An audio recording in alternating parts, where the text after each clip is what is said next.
Oh my God, this is the cutest dog I've ever lived. Like, oh my God. Yeah, you think this dog's gonna get me swiped on?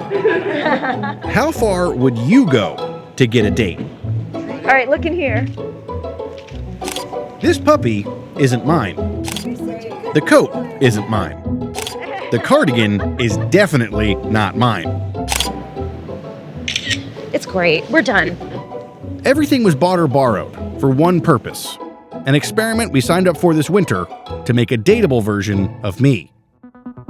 It's all under the guidance of a company called ViDA, Virtual Dating Assistants, which promises to find you the perfect match by crafting, then portraying the best version of you on dating apps. Scott Valdez is the tech bro behind it all. Excellent. He's been breaking down dating into cold hard data since the early 2000s. Give me some early days of how this began for you. I tried to use a popular dating site called Plenty of Fish. I sent, I think 37 messages and got literally no responses initially. If there was one period on POF where I was literally tracking 18 different variables on each profile that I visited to try to see what correlated to a certain message working or not working.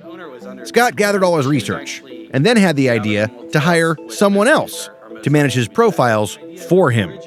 I actually hired a guy on Craigslist to kind of go in and manage everything for me. I showed him all of my best messages, and he actually took what I was doing and improved upon it from there because he had way more time than I did. He was a writer by trade, and he just blew it up. Scott's experiment laid the groundwork for his company. ViDA has software that turns dating into science.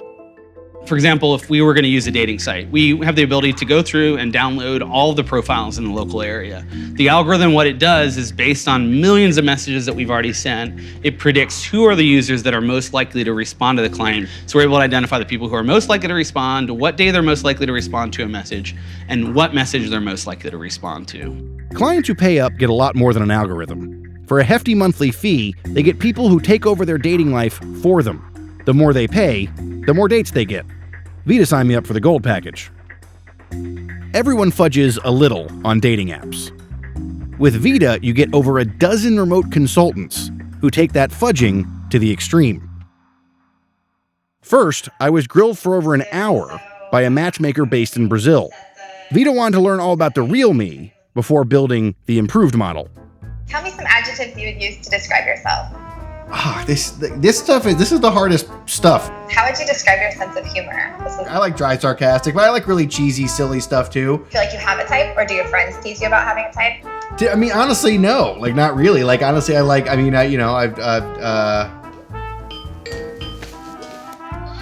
I talked to a stylist based in Philadelphia. So what I usually like to start off with is the dressy look. It's got a fancier lining. This is kind of fun.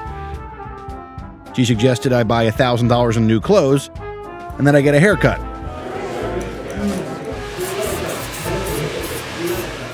Okay.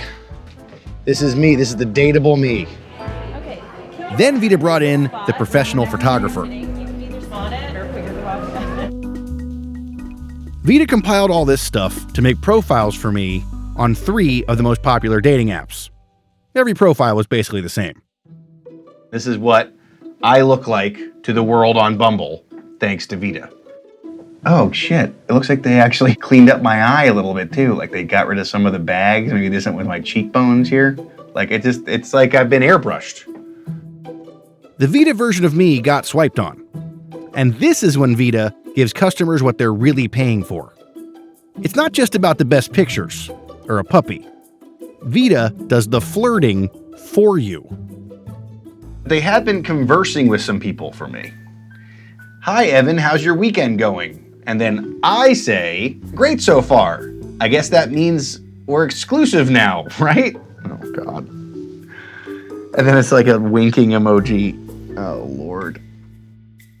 All these lines came from Texas. Specifically, this apartment complex in Austin, where my ViDA ghostwriter lives. So you are me on the apps. I am you on the apps, yes. I'm not a big fan of copy and paste. There is kind of a formula to follow, which is humor, right? And women get bombarded with hey, what's up? Or, hey, you're cute.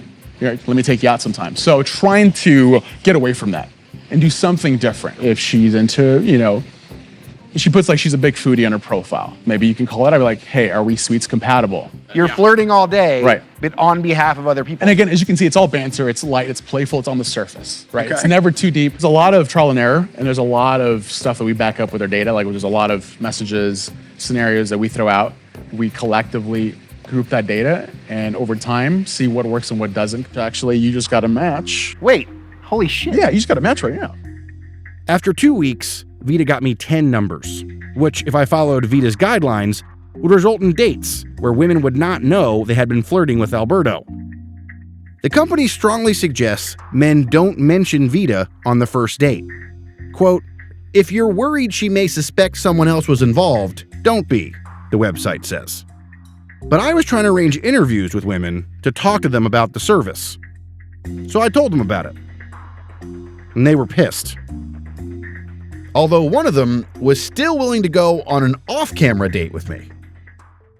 Women that I talk to, they react to this same way they would if it was a pickup artist, right? They feel like they've been manipulated. They feel like they've been lied to. Do you understand that response from them? I haven't really seen that response very much. So Yeah, but usually don't tell the girls for like 7 or 8 dates. I'm talking about like... no, but I have actually told people on the first date. Okay. I personally experimented with that. Okay. And it's obviously it's a mixed review. Not everybody is gonna like finding that on the first date, but it doesn't always crash and burn. And the reality is that personally, I'm of the opinion that it's not that dishonest. That it's kind of a gray area. I gotta tell you, gray area is not like the most romantic phrase I've ever heard in my life. But at the end of the day, like meeting the right person is a romantic thing. And like, if you can meet the girl of your dreams, would you not maybe step on a gray line once? And you're off the dating market. I'm off the dating market. Did you use your own profile? I did use my own profile, which was created by my writers, but I did have some level of involvement. Did you tell her that you used ViDA to meet her? Of course, I had to. When did you tell her? I did wait a little while, and she actually How long? told me. How long? I probably waited about 4 weeks, about a month. She said she sent a message to her friend, and it's like, I don't know what to do. And then eventually, just as came around to it, and she liked me. So